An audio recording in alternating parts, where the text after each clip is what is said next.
सबसे बड़े जो इंडस्ट्रियलिस्ट थे, कल या शायद कल उनकी डेथ हो गई।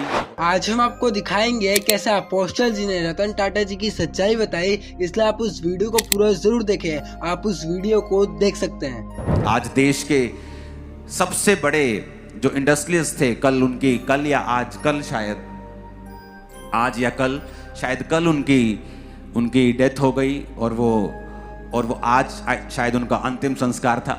अगर आप उनके पिता की जीवनी पढ़ें, अगर आप उनके दादा की, उनके जो जनरेशन थी जिन्होंने बिजनेस स्टार्ट किया था, तो एक समय ऐसा भी आया था जब उनके घर बेचने की नौबत आ गई थी। बिजनेस इतना डाउन हो गया था कि जो इन्वेस्टर थे उन्होंने बोल दिया था बिजनेस के मालिक को कि तुझे 20 रुपया महीना तनख्वाह देंगे, आप अपने बिजनेस पे तनख्वाह लोगे, आप अब मालिक नहीं हो।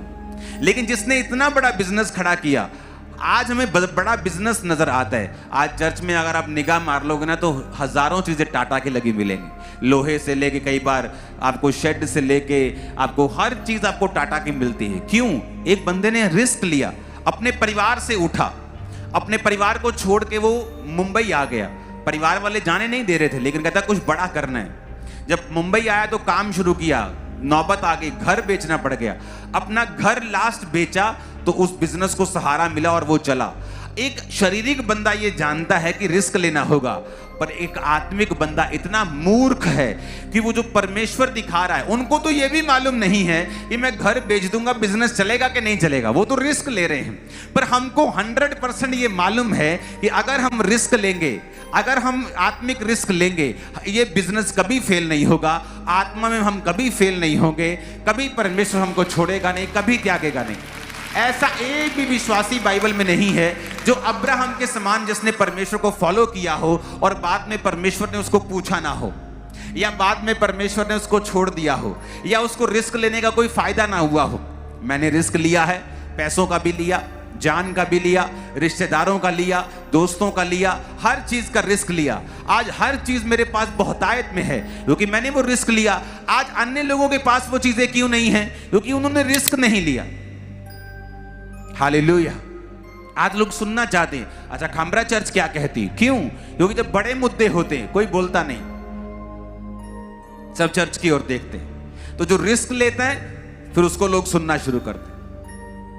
कितने मेरी बात को समझ रहे हैं? आत्मिक रिस्क इसकी एक वैल्यू है। जितने फर्स्ट जनरेशन क्रिश्चियन होंगे, अगर आप रिस्क नहीं लेंगे, अगर आप कंफ्यूजन में परमेश्वर के साथ वफादार नहीं होंगे, आपको नहीं पता क्या करना है, आपको नहीं पता परमेश्वर आपको हील क्यों नहीं कर रहा, आपको नहीं पता कई साल हो गए आपकी एक बात का जवाब नहीं आ रहा, क्या अब भी आप परमेश्वर के साथ खड़े रहना चाहते हैं, ये सोच करके हमारा आत्मिक घर ऊपर बन चुका है। वचन कहता है कि अब्राहम ये जानता था कि इस देश में वो परदेशी होकर रह रहा है, जिसका परमेश्वर ने वायदा किया कि उसको देगा, लेकिन उसको मिलेगा नहीं, उसके वंश को मिलेगा। लेकिन वो उस आत्मिक नगर की बाट जोने लगा, स्वर्ग की बाट जोने लगा। उसको मालूम पड़ गया कि यहोवा ही सच्चा परमेश्वर है, तो वो परमेश्वर को छोड़ने का सोच भी नहीं सकता था।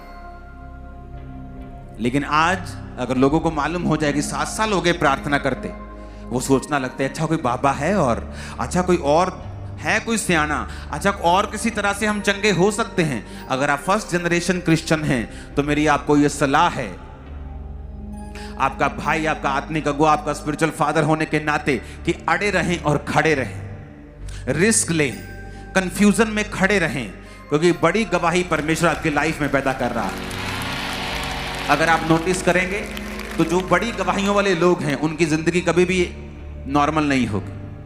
पूरी बाइबल पढ़ के देख लो, अब्राहम से लेके आदम से लेके पूरी बाइबल पढ़ लो। चलो मैं एक क्वेश्चन आपसे पूछता हूं, आदम का पहला बच्चा कितने साल में हुआ था? 130 वर्ष के करीब हुआ होगा अगर आप बाइबल पढ़ लें तो।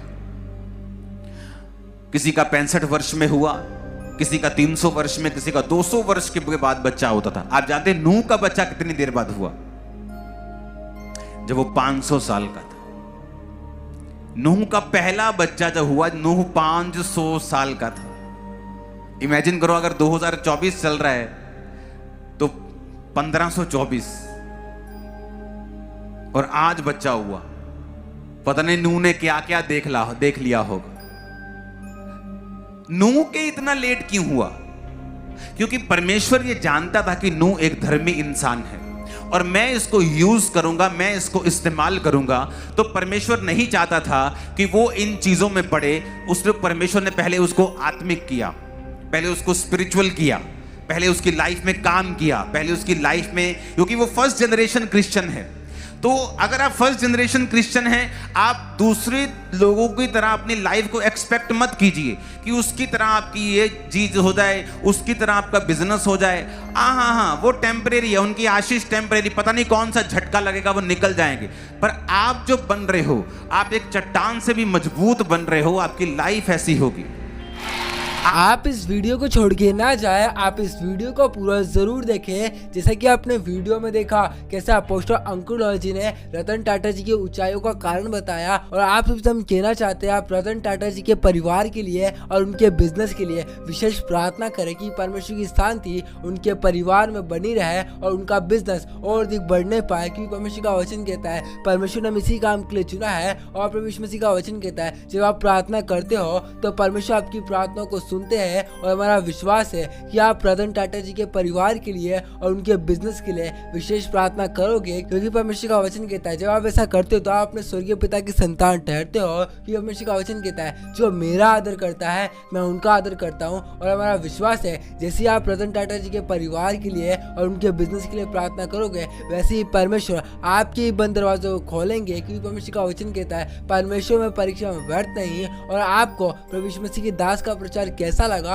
आप हमें कमेंट में जरूर बताएं, और परमेश्वर के लिए आप खुद रिस्क लेना चाहिए ताकि आप और मैं बरकत पा सके। क्योंकि परमेश्वर का वचन कहता है दाऊद ने भी रिस्क लेकर गोलियत को मारने के लिए निकला, तभी परमेश्वर ने उसे सामर्थ्य दी ताकि वो गोलियत को हरा सके। और परमेश्वर मसीह का वचन कहता है जितने ने भी आज परमेश्वर के लिए रिस्क लिया है उन सभी को परमेश्वर ने आकाश के टॉप पे ऊंचाइयों पर रखा हुआ है। और आप सभी इस वीडियो को एक व्यक्ति से जरूर शेयर करें ताकि वह व्यक्ति आपके द्वारा परमेश्वर मसीह को जान सके और वह व्यक्ति आपके द्वारा प्रभु यीशु मसीह को अपने जीवन का उद्धारकर्ता ग्रहण कर सके। और आप और मैं प्रभु यीशु मसीह का प्रचार करते जाए। परमेश्वर का वचन कहता है पहले तुम उसके धर्म और राज्य की खोज करो तभी सब वस्तु तुम्हें मिल जाएगी। इसलिए आप मुझे कहना चाहते हैं अगर आपको अच्छा बिजनेस चाहिए, अगर आपको अच्छी जॉब चाहिए, तो आप पहले परमेश्वर से प्रार्थना करें, फिर प्रभु यीशु मसीह के नाम का प्रचार करें। ऑटोमेटिकली परमेश्वर आपके बंद दरवाजों को खोल देंगे। क्योंकि परमेश्वर का वचन कहता है परमेश्वर को हमारे चुनने का मकसद यही है कि हम प्रभु यीशु मसीह का प्रचार करें। और हमारा परमेश्वर नहीं चाहता